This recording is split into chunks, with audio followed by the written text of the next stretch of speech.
Welcome back to our classroom. Today I'm joined by Lorena Germán. Welcome, Lorena. Hey, thanks for having me back, even though you said you wouldn't. I did say that, but you know, there's Mm, there's opportunity to rethink things and mm-hmm. maintain flexibility as I stated see, I see. one of the pillars of texture teaching. Right, right. Well, let's go ahead and dive right in. A lot of people keep asking us, what's going on in Florida? Mhm. Hey, you guys live in Florida. It's crazy down there. What's going on? Yeah.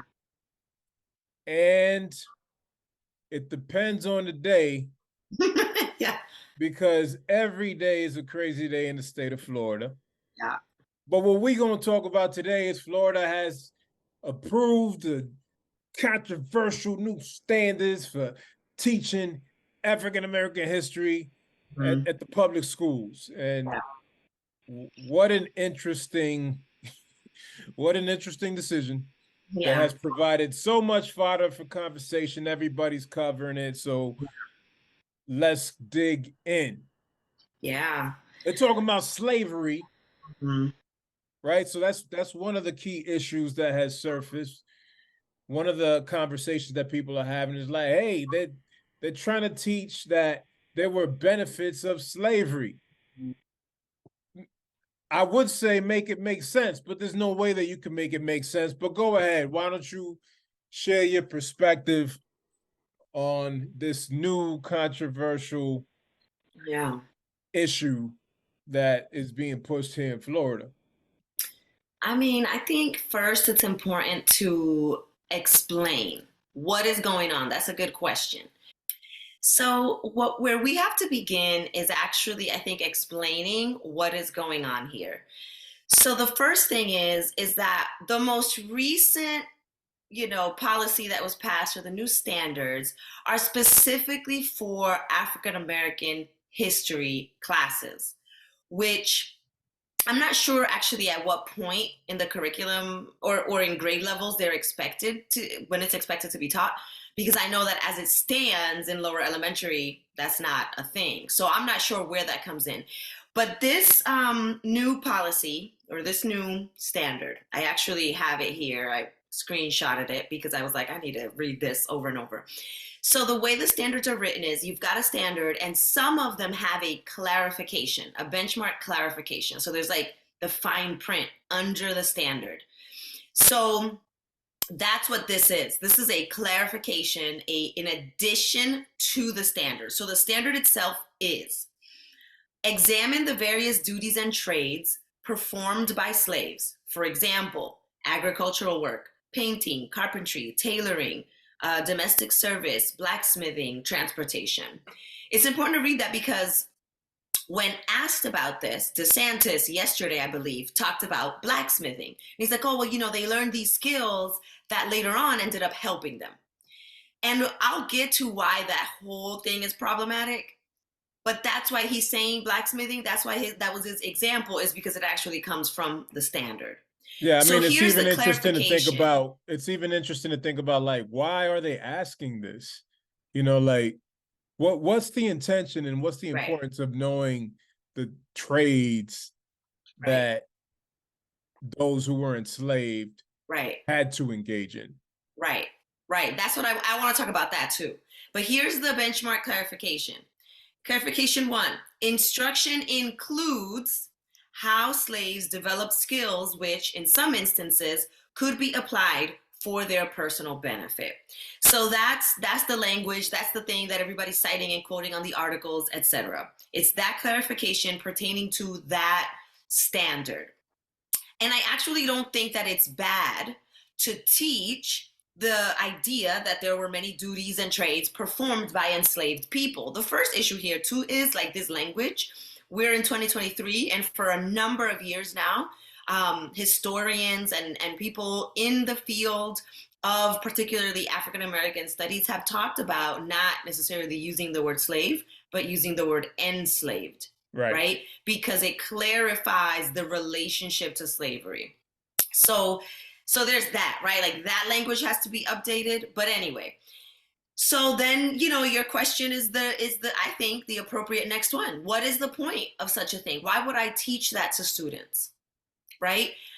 I think that there is value in students understanding how plantations worked so that they can make parallels to present day, but also to understand how slavery and that period of enslavement was directly tied to and connected to American economy, and why so many people wanted to fight to keep it, because it clearly, directly fed their families. It was how they made a living. So that's why I think that can be important, but for that purpose, not for the purpose of showing, well, they gained skills from it, because then that implies that slavery was beneficial, that slavery was a good thing, that we can look at the silver lining, right, and conclude that some people being enslaved ended up being good for them.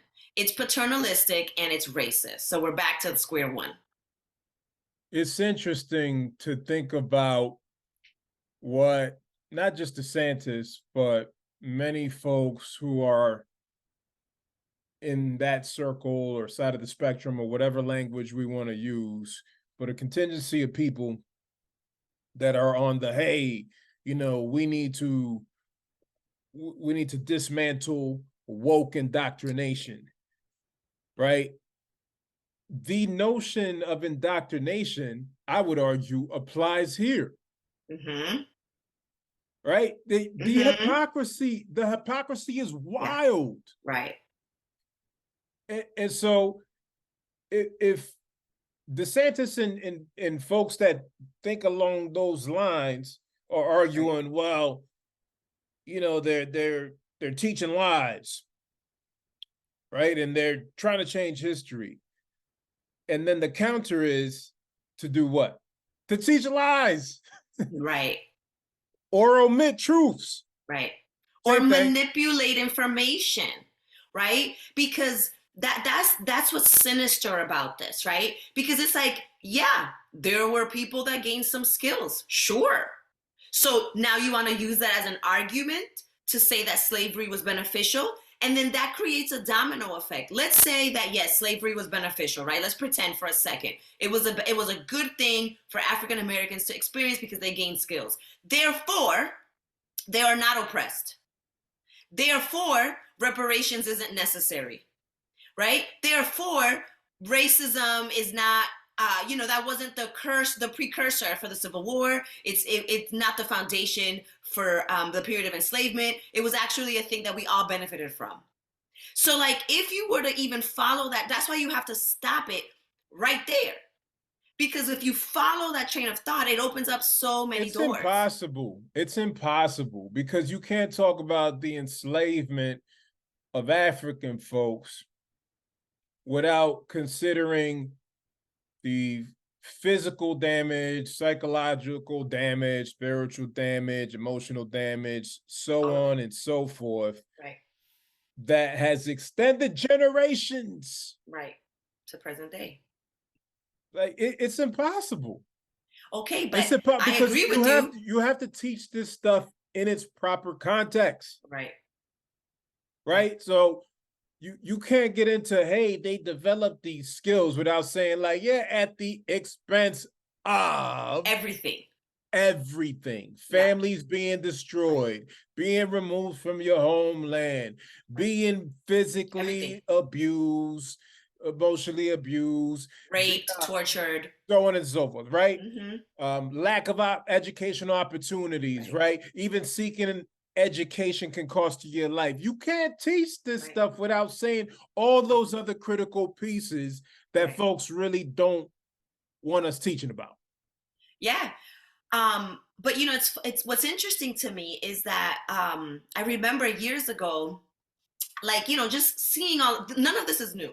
So these ideologies, these policies that they want to pass, that they are passing, at least here in Florida and in some other states, it is not new ideas. It's the same recycled it's the same sentiment and the same ideologies from when the racism began. It's all the same. So I think about, for example, years ago, and you've seen this video. I shared it with you, and we've watched it, and we've shared it, and some of our workshops where you've got this congressman. Well, no, he was a senator, and he was saying and questioning this panel that he was on. It was at the Republican National Convention a number of years ago, and he was just like, yeah, I mean, the West is the one that came up with everything, like all of civilization. And he genuinely and condescendingly was like, what has the East done? What has Africa done as a civilization? And so like there's that. Then there's, this guy, I know, there's the guy who I don't even want to name, who was on Rush, whatever his last name, Limbo was, on Fox. And he would make the arguments often that slaves or that enslaved people were fed and clothed, they had housing on plantations. So these ideas are not new. What we're seeing is a sophisticated conversation around it, right? Or the performance of civilized two sides, right? This respectability of like, well, we have to explore all the different potentials. Let's be fair and say that enslaved people did gain some skills. But like, okay, you think white people were hiring blacksmiths? You think they were hiring these people who now have these new skills? Right? So like even these skills, we'd have to wonder, okay, well, did they benefit them in any way? Were they able to make a living? Were they able to actually practice and make financial benefit in a legitimate way, nationally speaking?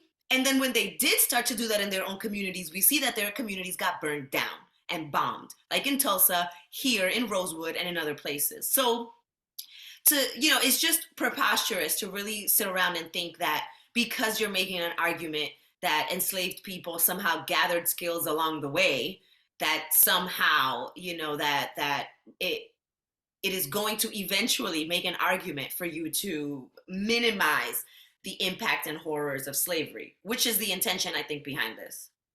Yeah, in the BBC article by Sam Cabral, it mentioned that in the statement that was provided on Thursday, William Allen and Francis Presley Rice, members of the working group that developed the new guidelines, said the language on skills was meant to show that those enslaved were not merely victims. Mm-hmm. Yeah. It's such interesting framing. Exactly. Because it's like, yeah, you're right. They weren't merely victims because they had enough spirit and fight to not remain victimized, right? But what were they fighting for? Freedom. Hello. Right. Hello. So, right, for their humanity. So yes, they were victims under this oppressive system. Oh, there goes the bad word. I said oppressive. We can't say oppressed to privilege. Right. Right. They're removing that from the curriculum. Crazy. Removing that from the standards. You can't use this type of oppressed and privilege. We can't say that. This is wild to me. This is wild. And just so folks are clear, we're not advocating for anybody, especially current day, to operate from a deficit mindset. We're not encouraging folks to see themselves as victims. But we're also not letting perpetrators off the hook. Right. Sorry, not sorry. Wrong is wrong. So would we say that somebody who experienced a crime, right? Let's say you're out shopping and there's a robbery and you weren't the target, but you had hit by a stray bullet. Would we say that person was not merely a victim? They were a shopper. Mm-hmm. They were a victim, but they were a shopper, so they weren't merely a victim. Right. Like, nah, but you were still a victim, Right. You got shot. That's why I'm saying that even that wording, right? They're not merely a victim. That is the wording that's the expression of the idea of minimizing slavery, of proving that this system was in fact not so bad, right? And so to discredit present day arguments and movements.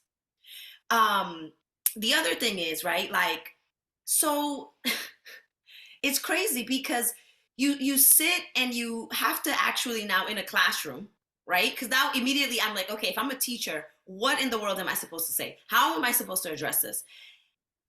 And they're really, your hands are tied, which Right. is ironic because this is supposedly the party. And I don't even mean to make this about political parties, but you know, he's running for president in a political party and he has become senator, governor, through a political party.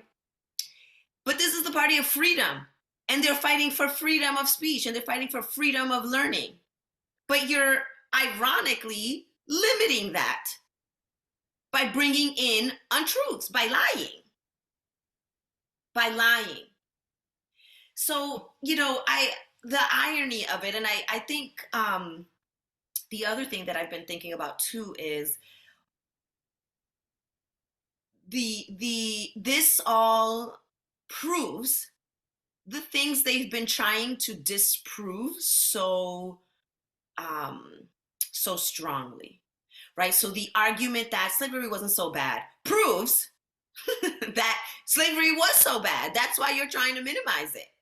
Right. That's why you're trying to argue that it's something we shouldn't keep talking about. But why are we not going to talk about something that you have not made amends for? It's almost like when one person offends another person, and then they start their apology by saying, "Well, I apologize if I offended you." Or I know it's not that serious, but you know, just Right. in case. No, you know that you did. That's what we need to acknowledge. You know that you did. So stop. Right. And fully embrace the opportunity to apologize and then work towards restoration. And here's the other thing, because the victim language is really important, because that's some of the language that even Black folks have used who support some of this, right? That language of I'm not a victim, I don't want to be seen as a victim. And I think it's important to address that. Which and here's why I think I completely understand, and right. I do, that resonates with me. Yes.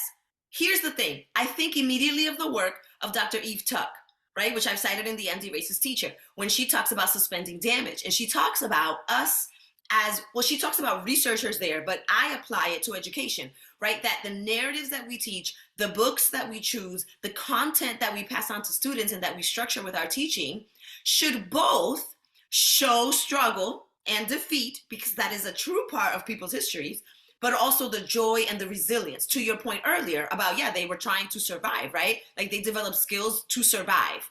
So yes, do we want to address the truth of the struggle and the hardship that African Americans specifically have experienced in this nation? Absolutely, it must, because it speaks to current conditions in this society. And that experience is not the totality of who they are. That experience doesn't define them. It has shaped them as a people, as a group, but it is not who they are or all of who they were, which is why that word enslaved is important instead of slave, because slave is like who you are versus enslaved is what was done to you. And so it implies that there was an enslaver, and it welcomes other people into that conversation. Right. It implies there was a system, there was a hierarchy. It implies that there were certain folks who were running the system. It implies that there were benefits to one group and not the other. And listen, they're doing all types of things. Verbal gymnastics. Right. Verbal gymnastics. Trying to somersault your way out of the truth. Mm-hmm. Like this was a reality. It's an ugly reality, and nobody likes this. Right. Well, I guess the people that benefited the most and like really were implementing and trying to sustain the system did like it. But like the average sane person with a heart and some type of conscience does not like this. Right. And I don't think most people want to be talking about this constantly. I don't want Right. to talk about this all the time. I But know. like, you give us no choice Right. when you keep doing this stupidity. Right. Like, The this is what they the said. Like, irony, this is what these Roberto. people said. They said they said Florida students deserve to learn how slaves took advantage of whatever circumstances they were in to benefit themselves and the community of African descendants. And then the education commissioner, Manny Diaz, There's a defended the call to proposal, said, remove him. as age appropriate, we go into some of the tougher subjects, all the way into the beginnings of the slave trade, Jim Crow laws, the civil rights movement, and everything that occurred throughout our history. Hey, Manny, we can't trust you. No. You're telling us we can't even use words like privileged and oppressed. Right. We can't trust you. Right. This is ridiculous. What I was gonna say was, to your point, like the irony of them. I'm not sure who them is right now, but them maybe who support these things and who are the anti-woke and anti-CRT folks, right? The irony of them claiming that those of us who are in agreement with teaching about truth and teaching things truthfully, that we want to bring race into everything. The irony, yet you are the one who continues to keep up this racist system alive. They And the inspire our ideologies work. that feed that system. They inspire us to keep going. Anybody who's been around me, who's close to me, who rocks with me on a daily basis knows I'd rather be playing pickleball. I could be out there getting my game up, getting myself to the next level. Whatever. But I got to put that on pause because it is madness. Yeah, man. Oh, this is wild. This is wild. We're going to pump the brakes. And then in the next part of our conversation, we're going to get a little deeper into thinking about what our colleagues, educators, are experiencing, right? And how we could best support them. Mm-hmm.